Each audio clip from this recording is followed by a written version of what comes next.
प्रशासन द्वारा अशिक्षित मतदाता को समवर्ती न देने के फैसले पर आपत्ति जताई चंद्रशेखर यादव प्रत्याशी ब्लॉक प्रमुख।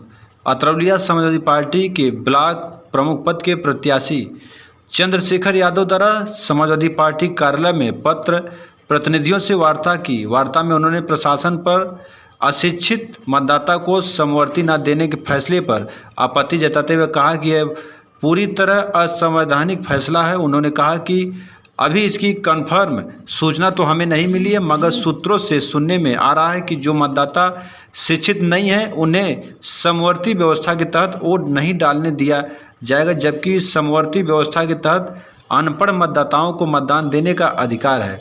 उन्होंने बताया कि राष्ट्रपति के चुनाव में भी जो सांसद विधायक अशिक्षित होते हैं उन्हें एक सहायक दिया जाता है, जिसके माध्यम से वह अपने मत का प्रयोग करते हैं, मगर अतरौलिया में शासन द्वारा ऐसा फैसला न किए जाने की बात सुनने में आ रहा है।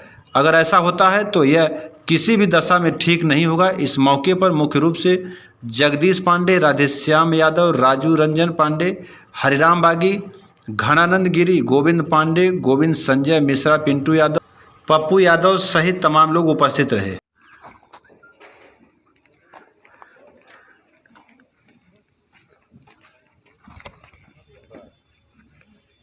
यहाँ हमारी छोटी सूचना पर सभी प्रिंट मीडिया के लोग उपस्थित हुए।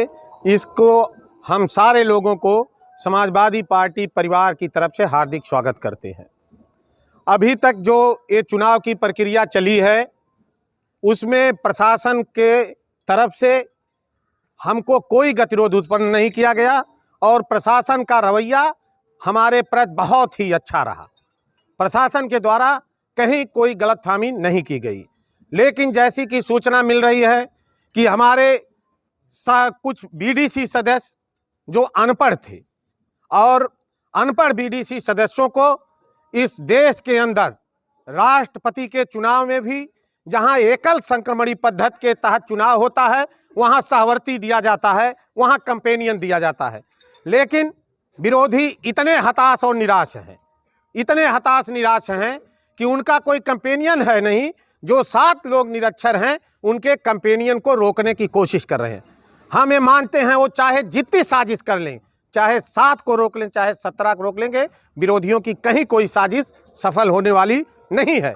लेकिन इस तरह से जो एक बीडीसी सदस्यों का मौलिक अधिकार है कि जो अनपढ़ हो वो अगर एमएलए हो, एमपी हो, तब भी राष्ट्रपति के चुनाव में वो सहायक ले सकता है। लेकिन ऐसी सूचनाएं अभी हम क्लियर नहीं है, लेकिन ऐसी सूचनाएं हमको मिल रही हैं कि उनको सहवर्ती नहीं दिया जा रहा है। अगर ऐसा होगा तो ये बापू के लोकतंत्र की बहुत बड़ी हत्या होगी, बहुत बड़ी हत्या होगी।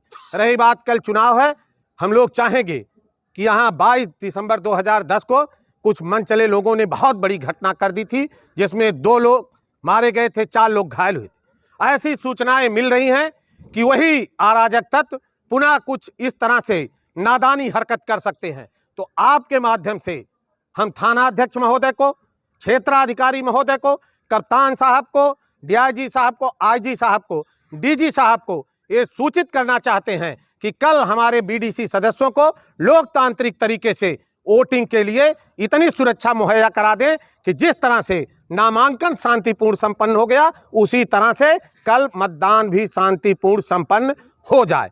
नहीं तो यहाँ कल गांव-गांव से लोग चल करके ये अतरौलिया ब्लॉक पे विगत 40 वर्षों से हमारे परिवार को सेवा करने का अवसर मिला है और कल अतरौलिया ब्लॉक की महान जनता बड़ी संख्या में उसमें प्रतिभाग करने के लिए आएगी। इस नाते प्रशासन से आपके माध्यम से हमने फैक्स के माध्यम से डीजीपी, आईजी, दूरभाष पर एसओ, सीओ, एसएसपी को सूचित कर दिया है कि कल चुनाव शांतिपूर्ण तरीके से संपन्न कराइए। तो हम आपके माध्यम से भी इस बात को बता रहे हैं कि कल चुनाव शांतिपूर्ण तरीके से संपन्न हो जाए।